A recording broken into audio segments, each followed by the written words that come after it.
মূলত কিছু রোগ অতীব লজ্জার, বিশেষ করে অশ্ব পাইলস বা ভগন্দরজনিত সমস্যা। এই জাতীয় সমস্যা হলে আমরা লজ্জায় আরেকজনের সাথে বলতে চাই না।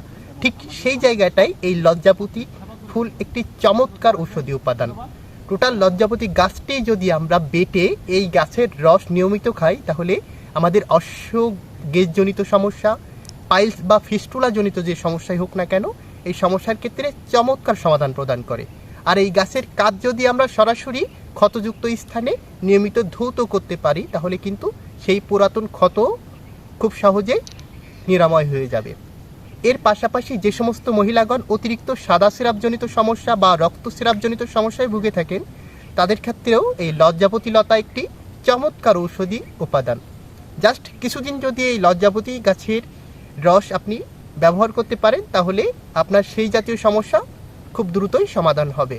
এছাড়াও অ্যান্টি ইনফ্ল্যামেটরি হিসাবে, সর্দি কাশি জ্বর নাশক হিসাবে এর অনেকগুলো ঔষধি গুণাগুণ লক্ষ্য করা যায়।